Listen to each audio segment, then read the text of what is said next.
And welcome inside Delaware Live Sports. The whole crew getting together here a few days ahead of our first show date, and football and all our fall sports right around the corner. So we figured we'd all get together and talk a little football action with the new realignment and all the changes that have come into this year's DIAA football season here in the state of Delaware. And Nick Alessandrini joined with Jason Winchell, Nick Halliday, Benny Mitchell, and Mike Lang.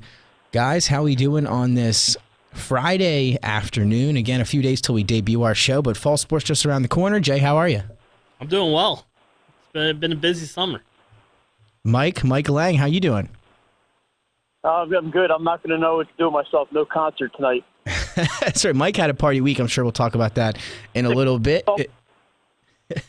Nick Halliday, how we feeling? Good. Been a long summer. I'm ready to go. Tell you the truth, I'm ready for some football. And then we look down south to Benny Mitchell. Benny, how's it been down there this summer? Been great. Just pulled my toes out of the sand and headed on back home. So, but it's now the noon temperatures are up. Relax in the house for the rest of the day. Rough life living down here. Just a rough life. Sounds like it. Well, happy day at everyone able to get together here to talk a little football. Again, season just around the corner. Week 0 is quickly approaching. It seems like we were all just having this conversation back in February after we all got together after the new realignment of Delaware high school football. So it's going to be very different this year. A lot of changes and a lot going on. Benny, I know you had a chance to talk to a few coaches down there this offseason. Yeah, I did the tour to Sussex back in the first week of practice and went around to Sussex Tech, Laurel, Seaford, and Cape and Lopin, all of them, and was able to spread across the 3 classes. And all of them had pretty much the same thing to say. Cape will stay in AAA mainly because of their school size. And then J.D. Maul was, he was fine with that. He was thinking it's going to be a more competitive schedule. And Cape has beefed up their schedule. If you go and look at it, they've added Salesiana and William Penn, and then for their lower class game, they throw in Delmar. So they're going to have a really tough schedule, and he's looking forward to the challenges. The one thing that in AAA that hurt the Henlopen teams was the loss of the rivalries. We have a lot of rivalry games down here, and they lose a rivalry, 2 rivalries, one with Indian River, and the big one was Sussex Tech, the Battle of Georgetown. And then talking to Brad Ellingsworth, Sussex Tech, they're dropping down to AA, which he thought was great for them because he doesn't only look at the size of the school, he looks at the size of his roster. As a Tech school having to go to lottery to get kids in, they have maybe a 50-man, 55-man roster. And it's hard for them to compete with the AAA schools that have 80 and 90 kids out for football. And then when I talked to Joey Jones and Mark Quillen over at Laurel and Seaford, both of them, going down to the single A. For Seaford, this happened at the right time. Mark Quillen went over there last year to try to rebuild the Seaford program, which anybody knows back in the 80s, Seaford was one of the teams back in the 80s in Division I. The loss of the DuPont plant, and it just changed the whole town of Seaford. But now I go out there second day of practice, 35 kids out for Seaford football. It's just not something that's been happening in recent years on a 90-some degree day. They're out there full gear working.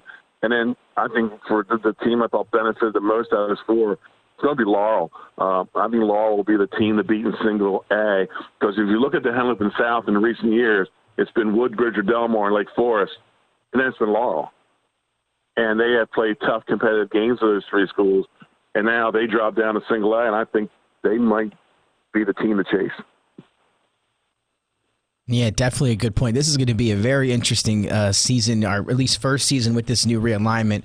We're all going to be watching very closely. And one thing you mentioned, Benny, was the rivalry games. Are some of these old rivalries that we've seen in the past maybe done now for the future? Jay, one that we've talked about, and Mike, you know it very well, and that's that Sally-St. Mark's rivalry, just to give one example. What are your guys' thoughts on, obviously, the new realignment and then your take on some of these old rivalries, Jay? Yeah, like you said, the rivalry games, based on these new reclassifications, are almost all gone. I mean, you can schedule them as a non-conference game, but it's hard to do that when you want to play other teams in the opposite district in your class and not go down necessarily a division or up a division or classification to play. So, I think they're going to be done. And like you said, Sally St. Mark's is, over the years when St. Mark's enrollment was on the low, Sally started taking over that rivalry. It's interesting now because St. Mark's is coming back up in the thing. So I wonder if in 2 years, if we might see that matchup again in a non showdown. But it'll be interesting to see. But for the most part, I do think that some of these rivalries we will not be seeing much anymore. Mike, do you agree with that? I mean, no more St. Mark's Sally's Friday nights at Baynard. Obviously, Benny talked about the downstate rivalries. Is this a good or bad thing, or do you think it's just the way it had to go? I think it's, I don't want to call it a good thing, but it's not really a game that I look forward to seeing every year. So I'm not really going to miss it. St. Mark's hasn't made a state tournament since they dropped the Division II. Jason mentioned the enrollment.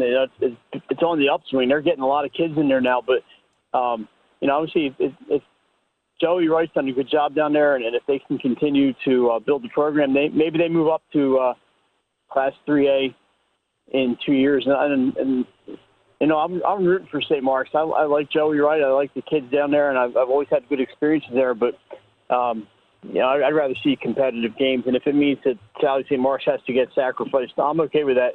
Even though that was the biggest game of the year by far. When I was there, when Jason was there, and Nick, when you were at St. Mark's, it was the whole week. It was Sally St. Mark's. But I think it's time to turn the page on that, and then if it happens in 2 years, it happens.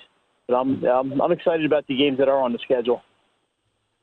And Nick, I mean, I don't know about too much about the Green Knights rivalry games and what Mount Pleasant had going on.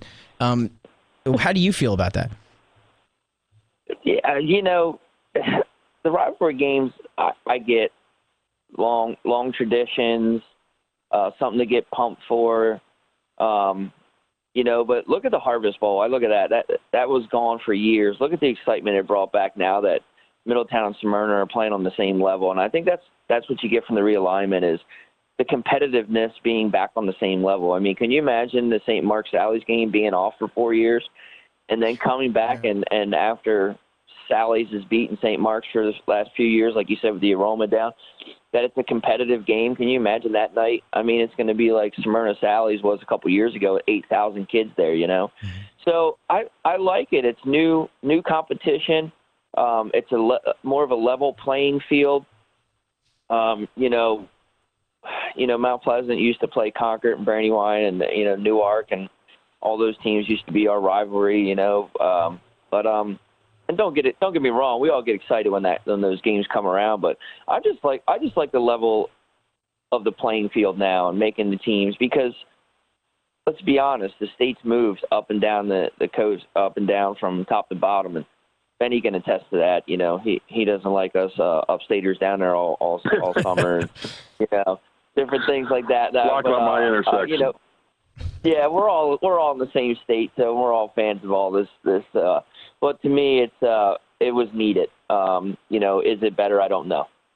So I'm excited about it, though. Yeah, definitely interested to see how it all starts, and we are pretty much there. Week 0 games are quickly approaching, but before we dive into what everybody will be doing during Week 0, let's talk a little bit about the reclassifications, and we look down at 1A, and obviously this year it's going to be a little bit different playoff-wise in each division. Let's start with 1A. So they're going to take the top 4 from each district, District 1 and 2, and that'll make the playoffs. How do you guys feel about the new playoff format? Jason, we've been talking about it a little bit before we went on the air here. It's going to be different for each class, 3A, 2A, and 1A. Let's just start with 1A. They're going to take the top 4 from District 1 and 2. Yeah, I like that. It takes they're only going to use the point system to seed them. So, the top 4 in each district. So, with that Week 10, if you have 2 teams battling for that third, 4th and 5th, 5th spot in trying to get into the tournament, it could add excitement in the last couple weeks of the season. So I like that part. They took the point system out. They're saying the top 4 in each district makes it, and then we'll use the point system to seed them. So I do like that. And it's interesting because District 1A, or 1A, District 1 and District 2 teams are teams, like Benny said, a lot of teams that struggled, with enrollment. They're struggling with, playing the big boys. Now they get in their own class, and you're going to start seeing some of these teams win, in a lot more competitive games throughout the season for them. So it's interesting. And 8 of them will be able to, actually make a state tournament this year. So I think that's good for the schools. And Benny, you talked about some of those teams in 1A. Obviously, it's going to be different, as Jason mentioned, with the points a little bit different in the playoff format, a little bit different with the top 4 from each district. Are there any teams in 1A that you already mentioned Laurel? Is there another team you see maybe making an impact in 1A now? Well, District 1's going to be interesting because those are the teams that have been getting beat up the last 5 to 10 years. A school like Glasgow could rise there. Tatnall, St. Elizabeth is going to have a new coach, so you really don't know what you're getting there. The Wilmington Charter playing down there. I think Wilmington Charter and Polytech, they're 2 big schools. They just haven't had much success. And even when they've played Division II teams in the past, they were not having success. The team to watch that I think could be a playoff team, Seaford. Under Mark Willen, they're going there. That was a team that 3 years ago had to end. They played the last game of the year with 14 or 16 kids, wow. And now they have 35 out on the second day of the season in a 90-some degree day. So the mentality is changing for the Blue Jays. But I just think Laurel, they've been in the hunt in Division II. They've just been outside the bubble for the last few years. And, this is a big break for them. And this was the year when I talked to Joey Jones. He said this was the year that they were looking towards to be successful, whether before realignment came in. They thought they could be a successful Division II team this year. They return a lot of players. They've been together for 4 years. They've been playing a lot of these freshmen for 4 years now. And now, you're going to drop them down to single A. And I just think, everybody's going to be chasing them. Now, Mike, a few teams there, obviously, in 1A. Nick, you as well. We'll start with you, Mike. What do you think about the new playoff format? I don't know how many teams are total in that division, or in Division 1, but, they weren't going to go 14 with total, 14, I believe. 14, so it's 8 out of 14. Yeah, I'm okay with that. It's 3 weeks of playoffs. I think that's enough. Get some teams a chance to play in the postseason that haven't been there. I think this is the right move, and I like the format. You just get in there, get the 8 teams in, and give other schools something to look forward to.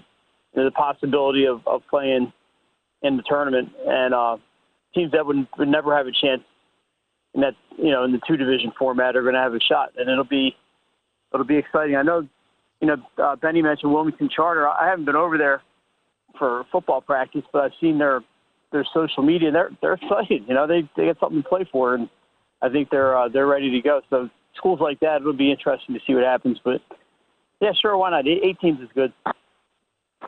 Hey Nick, if I could jump back in for a second. Yeah, absolutely. I think the 4 teams from each district is going to make your district games more important in all 3. So if you're taking to make the playoffs, you're taking the 4 teams from each district, top 4 teams from each district. It makes those district games more important as opposed to going out and picking up an easy win out of district.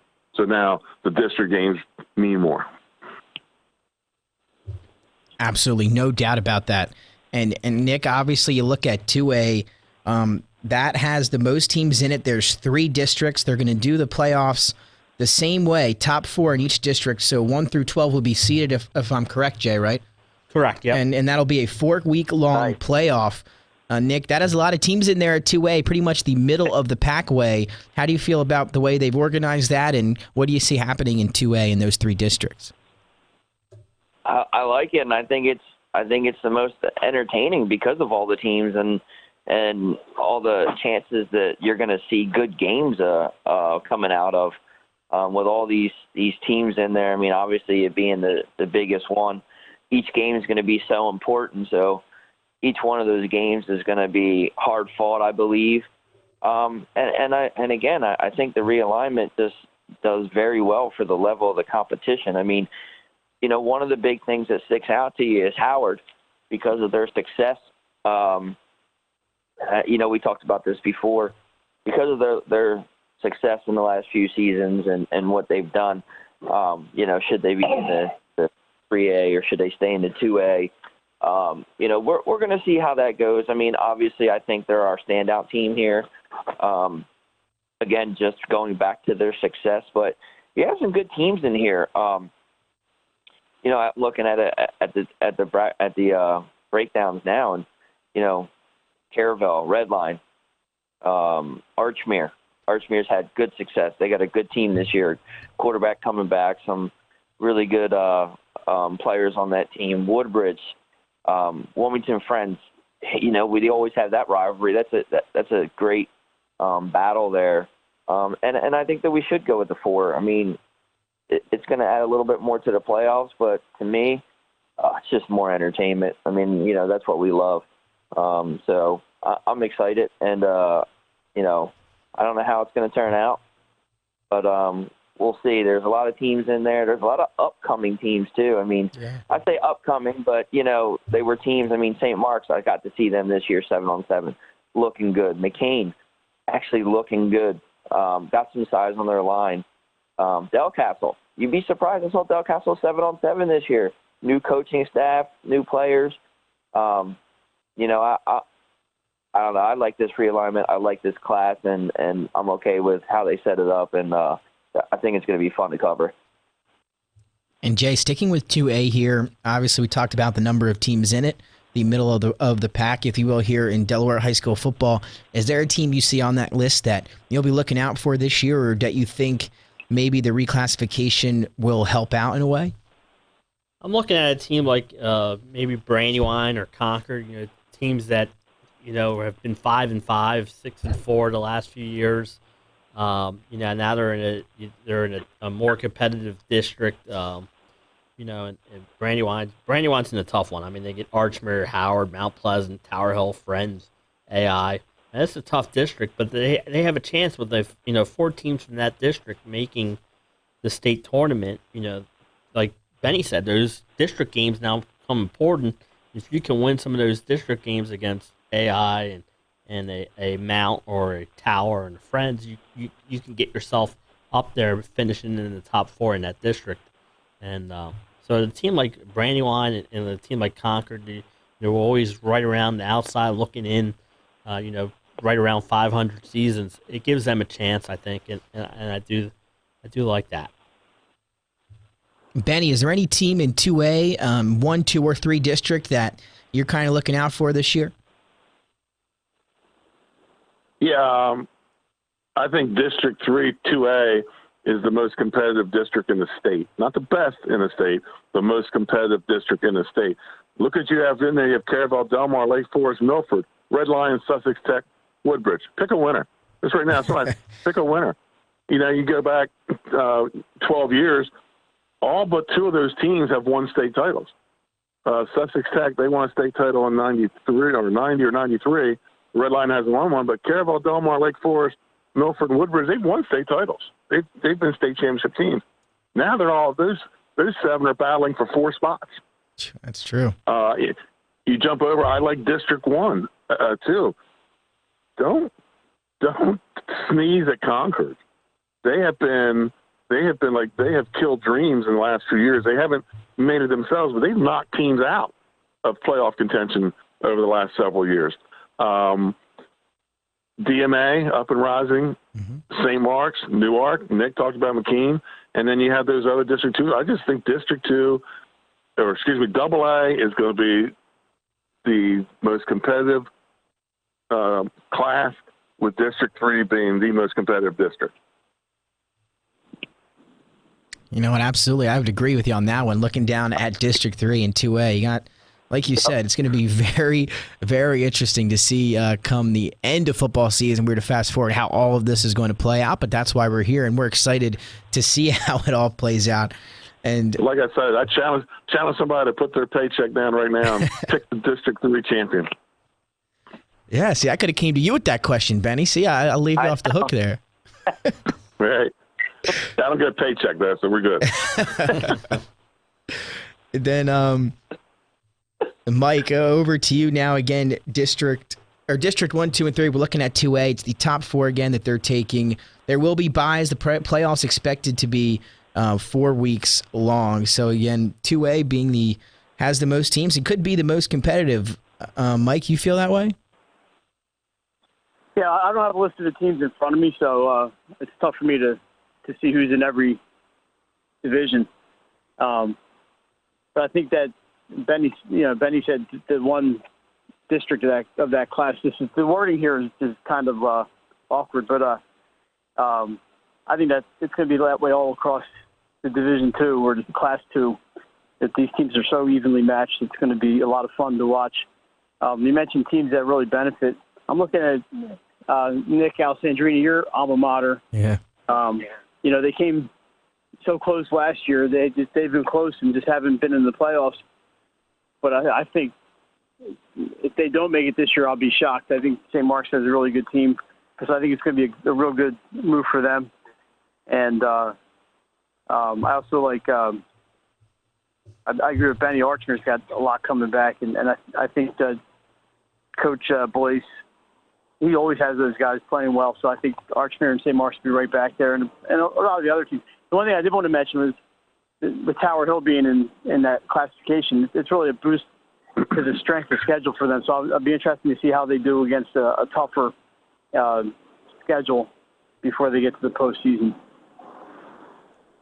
Yeah, that AA 3-district classification there is going to be very fun to watch this year. And now, guys, we're going to transition into 3A. There's 2 districts, and that's the one of the classes, you will, that I'm sure everybody wants to talk about. So let's dive right in there.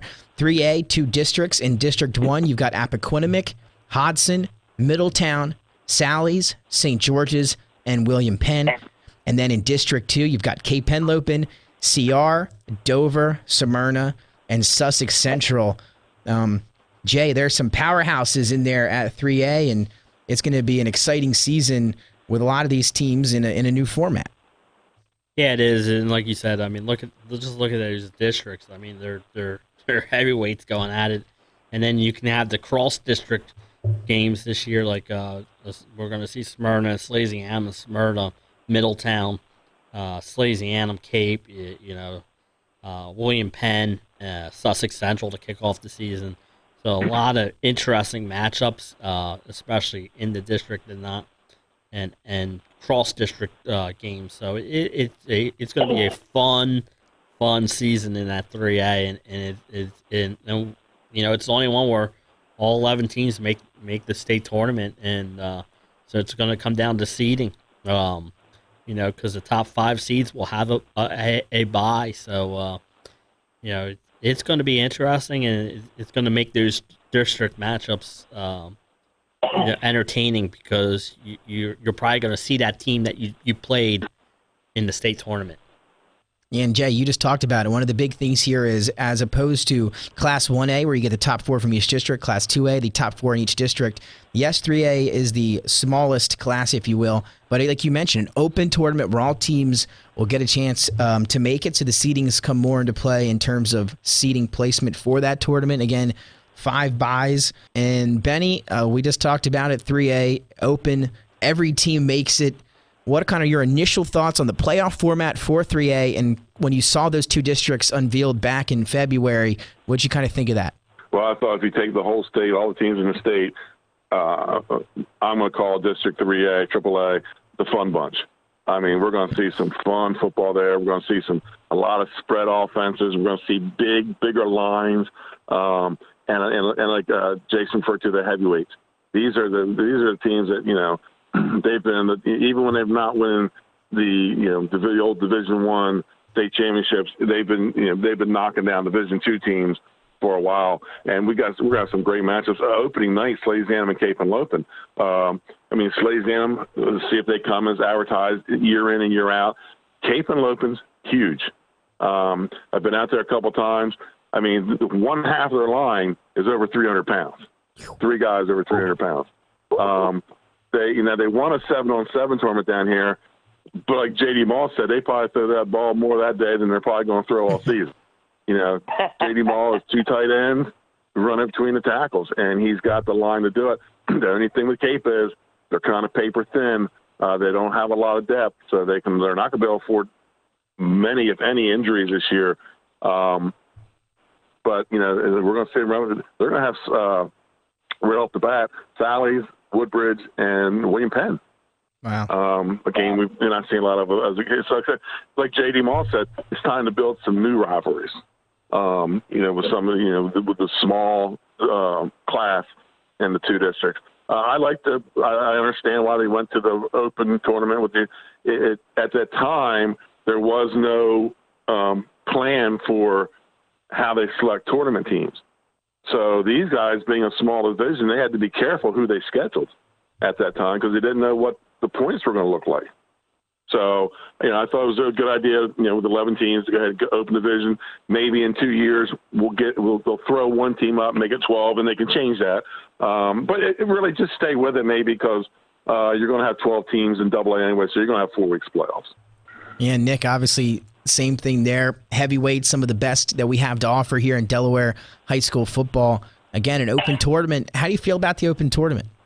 Just to piggyback right on what Benny said, it opens up these guys to schedule out-of-state teams so we can see them play against different talent. We got St. Joe's Prep coming in this year. I know there's some other ones. I really haven't looked deep into the schedules. But, again, it allows them to play a schedule that they want to play, take on teams that we wouldn't normally see. And then it allows all of them to make the playoffs, which gives every one of them an opportunity. Just like Benny said about District 3 2A. Go to District 1 3A and you tell me who you pick the state championship out of that or out of District 2 because Sussex Central has been there and they've had so much success lately. Like you said, it's going to be fun football to watch, and it's going to be the big boys, and I'm excited. I don't want to get too far ahead of myself with some of this stuff. I know we have a script to follow here, but I'm excited for some of these games already, if you want to know the truth. So, and Benny talked about William Penn. I went and saw William Penn on 7-on-7. They got a good quarterback this year. They got a big team. I saw some of the kids running around on the field that were, linebackers and stuff, and I wanted to check and see if they were 21 and able to drink or not. I just mean they're they were a powerhouse for a long time. They got some talent in that area, and it's going to be exciting. Needless to say, these are the big boys. And Mike and Jay, and this question will hit home for you guys. Obviously, a difference this year, a big difference has to deal with Slays-Anham. And Sally's will be playing all in-state games for the first time, I believe, in their history. In a long time. I'll tell you what, when I was in school there in 96, 95, we played 3 in-state teams, St. Mark's, Newark, and William Penn. And we played 7 out-of-state teams. So, yes, it's a different thing for Sally's, but and they're also in a conference/district for the first time where they're going to play other teams in their district, so it's really a scheduling quirk for them, and I know I was talking to Coach. I think he loves this because last year they had to go out of state and they a couple times while other teams had all in-state games. They had to follow. They were wearing masks. Their opponents weren't wearing masks. There was all kinds, and I don't think they knew how it was going to be this year on stuff like that. So I think they wanted to stay in state, schedule some of these. They're playing everyone in District 2. And their schedule kind of breaks this year. They got the other, they got Smyrna at home. They got Sussex Central at home. They got St. George's Tech at home. So some of their harder opponents are at home instead of on the road. So that kind of works out for them. But it's going to be interesting now, not seeing a Coatesville or Downingtown or, Baltimore Poly. I go back in Mike's days for the Baltimore Poly, but they used to be great games. So you're going to miss them, but it's going to be interesting to see how it goes. Yeah, Mike, what do you think about Salesianum? Do you think this is beneficial for them? And you heard Jay, coach, obviously excited about it. I've heard a few audio clips there, and I think a lot of optimism this year for Sally's. What do you think, Mike? Yeah, I think so. But first, let me tell you, those Baltimore Poly games were probably the best games on the schedule every year. Absolutely. And Baltimore Poly had the best band, bar none, of any opponent I've ever seen Salesianum play. So if they could get Poly back on the schedule, I'd be all for that. And the other interesting thing is back in the 80s, Salesianum and St. Mark's had to sue the public schools to force them to get to schedule them. So Sally's had 2 public schools every year were mandated to be on their schedule, and it was usually, in my day, it was William Penn and Newark, and then they would play St. Mark's and a couple other teams. But it's kind of weird. I think it's going to be good for the Sal's. Although I've already had one person ask me, why isn't Sally's playing any out-of-state teams? They should be playing a more regional schedule. But I think it's going to be interesting that they play all the teams in Class 3, and they haven't been bad, but they haven't exactly been a powerhouse. So I think this is good, a good measuring stick for them, and it's going to be good. You're going to know more of the kids that they're playing. For the fans, it'll be a little more something more interesting. So it'll be kind of cool. But I'm looking forward to it. But bring back Poly. I'm all for that. And against some more Delaware teams now get a chance to play at Abyssinia Stadium against Salesianum. Again, one of the nicest, if you haven't been there, that stadium is top-notch. We got the Grail Sports Complex here in Delaware now, Abyssinia Stadium. We're putting out some great facilities. But 3A, District 1 and 2 should be, again, as we talked about, extremely fun. Sally's playing that in-state schedule again for the first time in a very long time. And then you look down at Middletown, a little bit more freedom with their schedule, Jay. Yeah, absolutely. They used to have to play 8 conference games every year, being in that Blue Hen Conference. Now, they are in a district, but it's only 4 or 5 games there. So they had the freedom to go out and schedule powerhouses like St. Joe's. And, they get St. Joe's Prep coming to Middletown this year. So, the Delaware residents can go out to that game and watch it. It's just, I think it's good for a team like Middletown. They were looking for this for years. I mean, they've always talked about, it was tough playing all those conference games that, a lot of them turned into running clocks. Mm-hmm. And now you can go out and you can put your talented people in matchups against other talented teams from out of state. And I thought it always helped Sally's. I mean, I know they always didn't get wins against Coatesville and Downingtown, but just by playing those teams as the season wore on, I think it helps them. So I think this is great for Middletown. They were looking for this for years, and now that because of this, they get to go out and have more freedom with their schedule. And Benny, obviously some of the big teams last year we had a chance to see: Smyrna, Middletown, Sussex Central, one of them down there. How do you see 3A going? Obviously Middletown, Smyrna seem to be or have been the top 2 the last couple of years. Do you see another Smyrna Middletown collision course this year, or how do you see 3A shaking up? I think that's the way it's destined to be, but you say those teams have been dominating. Well, Sussex Central's won 2 of those last 3 state titles. Exactly right. So, and every year I go out and talk to John Wells, and he'll tell me, and he's going to do it again when I talk to him, is they're down, and they lost a lot of people. They lost with the exception of the quarterback, they lost their backfield. They lost a couple defensive linemen and linebackers that were all over the field. And anybody that saw that game with Middletown last year, Sussex Central showed up to play. And they were ranked, I don't know that they were ever ranked number 1 all year last year. Jay can remember that better than me. But I think Central crept up the rankings last year, and then, they looked like they were down and out in the semifinal game. And, a little flare pattern into the corner of the end zone, and they're going to the finals. And they were the underdog all through the playoffs last year, and they walked away with a dominating state title win. Smyrna's schedule, you talk about getting a free rear schedule, they're going to start off with Bergen Catholic, Arundel out of Maryland, and Middletown. First 3 games. Wow.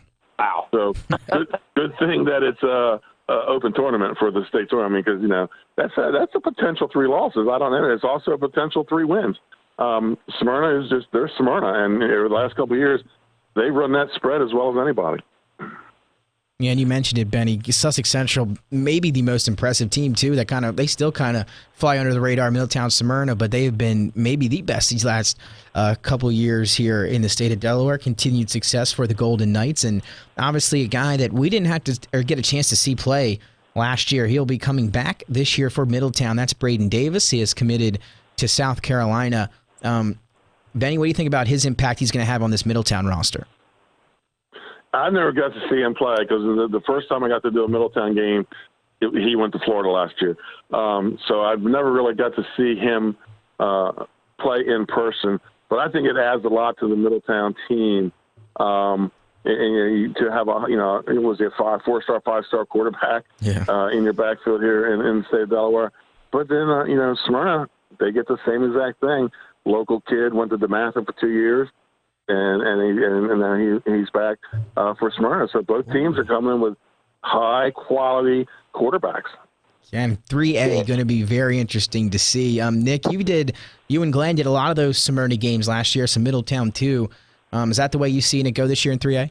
Man, Nick, that game is going to be something when they when they face each other this year. The hype's real on both of those quarterbacks. I did get to see Braden Davis play a lot. I watched some tape on getting Cameron Edge. Yeah, Cameron Edge out of DeMatha, watching some of his stuff, watching him come back into Smyrna. We already know the type of offense Smyrna plays. We already know the type of weapons they have. They still have a Knight brother. 2. Oh, 2 of them. That's right, yeah. 2 of them. Watch out. They have 2. That's right. Jeez. But and then you have an Ignudo, if I said his name right, transferring from Howard down to Middle. He's a good player. I mean that game, and we might get bumped for ESPN on that game, but if you're not ready to watch that, you're not ready to watch some high class high school football. But I'm not saying that they win the state championship, because that team at Sussex Central, you never know with them. And Benny talked about that flare pattern to the corner, and it was a great play for them. And I got to be there and call that game, and it was a huge win. And Sussex Central's been tough, but you have to look at this Smyrna Middletown and see if that's how things are going to line up. Just from the quarterback standpoint and the team successes for both of them. But again, I dare someone to put their paycheck up and pick a winner of Division III this year also. Middletown and Smyrna again, Harvest Bowl Friday. It's early, September 17th. North Crew will be at Wilmington Friends and at Tatnall. Again, we'll be keeping a close eye on that one as well during game time. So that, again, is going to be a great one. That's our Delaware Live Sports 302 Sports Central game of the week on Friday, September 17th. And again, guys, we talked about week 0 just around the corner. So before we finish off here, we're going to round out with our week 0 ball games. Let's start with the downstate one, Benny. Sussex Tech and Laurel kicking things off on Friday night, September 3rd.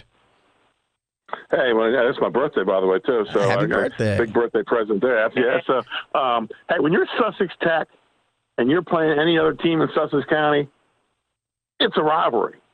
And how does Brad Ellingsworth balance that? You just can't have a rivalry every week. But this is a big one. This is a season opener. I think he lives in Laurel. The schools are only like 10 miles apart. The district line from Sussex Tech High School to Laurel is like 4 miles. The kids know each other. This could propel a great Laurel season by beating Sussex Tech. And they have some history, most notably the semifinal game in 1993 where Sussex Tech scored late to go to the finals where they beat Middletown for the Division II state title. Listen to that, Middletown Division II in 1993, right? But I mean, this is just going to be a fun game. Laurel's got like just about everybody back. They had a really young team last year. They pushed Woodbridge. They pushed Del Mar. They've always been that fourth team. They've always been the bridesmaid in Division II over the last 5 years. Now they have a chance to step up and be the bride in single A and take on a team that's dropping down from Division I now to the new Double A, Sussex Tech, and they're going to be hungry. They're going to see this as a chance to put themselves on the map after a few down seasons. Absolutely. A great way to start the downstate season on Friday, September 3rd against Sussex Tech and Laurel. A great opener. And then we go to our central game. It's also Friday, September 3rd. It's Cambridge SD and Milford. Benny, you know a little bit about Milford down there for the central game, right? But I don't have the central game, but I can tell you a little bit about that because I'm familiar with the Bayside Conference. Cambridge, South Dorchester, they're a spread offense. Their new coach, that could change, but they got a new coach from the western side of Maryland. A couple years ago, they came up after a good season, played Woodbridge, and Woodbridge smacked them around a little bit. Milford, best thing they have in them is realignment because with the Sussex Academy and early high school moving into getting voted into the Henley Conference, that shoved Milford into Division I, and the Henley North, where I don't think they were quite ready yet. They just played a Division II state championship. The school was down in numbers. They're starting to pick those back up again. But this is a home game for Milford, and this is a chance, just like I said for Laurel, get yourself on the map, for Milford to make a statement in what's going to happen in Double A. Cambridge, South Dorchester, the Vikings, they will come with some athletes. They have a Pop Warner program down there. So, it's not like, most Maryland schools where they don't have middle schools. They do have a feeder program coming in. They've been in the last 10 years, they've been competitive in Maryland. They've won a couple of Bayside South championships. So, the new coach, you don't know what to expect. Hard to scout a team coming in with a new coach. But it'll be a great night in Milford for the Buccaneers. And Glenn Frazier will have that call with Paul Collier. I mean, two great games. On to our third and final of week 0. And that one will be a special Thursday, September 2nd kickoff between maybe one of the best games in the first couple weeks. That's Salesianum and Cape Henlopen. We all talked about it a little bit already. Jay, Mike, Nick, I believe you guys are going to be at that one down the beach. Benny, you'll be right there as well. Should be a great one to pretty much kick off our Delaware Live 302 Sports football season. Guys, what do you think? Sally's and Cape Henlopen. Nick, that should be a good one. Yeah, I mean, as after Benny giving us all the info on the Cape Henlopen team this year, I did get to see Sally's on 7-on-7. I haven't been out to one of their live practices. I'm hoping to get there before the week starts to see where they are. But we always know that they have talented football players in size. And it sounds like Cape Henlopen is ready for this matchup this year. The difference in that game, like Benny touched on, is probably going to be the depth, the wear and tear, and how Cape is going to be able to hold up against them. But I'm expecting a tough matchup in the first half, no matter what. And then if Cape can stay healthy, I'm guessing that we get a good game out of this one. And Jay and Mike, Jay, we'll start with you. I mean, Sally's, they're not returning a lot of their guys from last year. A lot of new guys, I believe, are have to step up. But again, you're going to be down there. We've been talking about this one since we made our schedule early in the summer. How do you see this one playing out? Yeah, it could be a different Sally's team. They're gonna change some things up. You might actually see them pass a little more than they have in the past. I don't know if it'll be quite 50-50. But more I'll balanced. believe it when I see it. But before, I'll believe it when I see it. Right, and I hear you, Benny. I'm kind of with Benny and Mike. I have to see it, and I've seen it. The scrimmage against Brandywine on Saturday, they threw the ball more than they passed the ball. But again, it's a scrimmage. So, but I think that with the two lines down there, I would love to see an old-fashioned run and pound game and see which line, dominates, but I do think you'll see a Sally's team that will throw the ball more than 2% of the time per game, like they used to. I mean, if you got more than 3 passes, it was a miracle. And everybody knows a lot of these games are won in the trenches. It all starts up front on that offensive line and defensive line, Mike. How do you see it? You'll be down there yourself, Sally's and Cape Henlopen. How excited are you for that opening matchup in week 0? I'm excited because high school sports is starting up, number one. I think this would be a really good game. Benny mentioned the size of the line for Cape. We know Sally's has Adams and a couple other studs on their line, so I think that's going to be important. Feliciano's going to have a new quarterback this year. They lost at least one running back to transfer, but they have Cooper Brown coming back. I agree with Benny as far as the passing. I will believe that when I see it. A long-time Sally's student and alum and fan and follower. I'm excited about the game. Let's that way, and I'm looking forward to going down there and hanging out in Benny's territory down there in Lewis. It's going to be a lot of fun, and I think it's going to be an exciting game and a good way to start the season. I believe there are a couple other, at least one other Thursday night game, but the one that matters is going to be at Champion Stadium, so I'm excited. Benny, Hey, save Nick, us a spot. I will, but I'll tell you this, Nick. If J.D. Mall and Bill Denardo run their normal defense or their normal offense, we could be kicking off at 7, and if the teams get out of the locker room at halftime, we could be packing up at 8. Oh, that is going to be such a good one. Again, everyone, all of you guys fortunately can be down there. It's going to be a great week 0 to open it up. Sally's and Cape on Thursday, and then Sussex Tech and Laurel, and Cambridge and Milford on Friday. So those are the 3 games, Downstate, Central, and North, as we kick off our 302 Sports Delaware Live Sports football season here as fall sports are back, as everyone is very excited. And it's all going to continue on Monday when you guys will be back at Buffalo Wild Wings for 302 Sports Weekly. Again, for this Monday, it'll be a 6 o'clock airtime, so make sure you're able to tune in Monday at 6 o'clock. The crew's going to go over all of the fall sports previews, and especially football, volleyball, and the fall sports, and it's going to be an exciting thing on Monday. And not to mention, something we didn't talk about today is you'll get to see some rankings for the first time for fall sports. Jay's been in that bunker all summer long. Yeah, it was not easy, especially the football ones this year. Well, guys, any last words before we sign off here? Week 0 just around the corner. Hey, one thing, Nick. All right, let's start with Mike. Is the bunker air conditioned? I don't think so, Jay. Right? No, that's why I lost a lot of weight this year, summer. No, I'm ready to go. I'm looking forward to not just football, but me, I'm at all the sports. I'm ready to start leaving the office at 3 o'clock instead of staying here till 4:30. Absolutely. Benny? One other big game, week 0, and it was conflict with my schedule with on Friday night, is William Penn traveling to Sussex Central. We thought that was going to pop up on a Thursday and we get to cover it, but it's going to stay on Friday night. But that is going to give us an early indication of 3A football right there. Cape and 2 cross-division games, 4 really good teams. So we're going to get our eyes open really fast on AAA football here in the state of Delaware. Ready to get back out. Got my schedule set. Starting Monday, the schools want to get to, get my interviews, get my pictures, get ready to go. I just can't wait. I mean, a full season after last year. I'm so excited to get back in the booth and call some high school football this fall. Absolutely, Nick. It's almost that time, less than a week away. We even got a new realignment. It's time to get ready. I'm excited.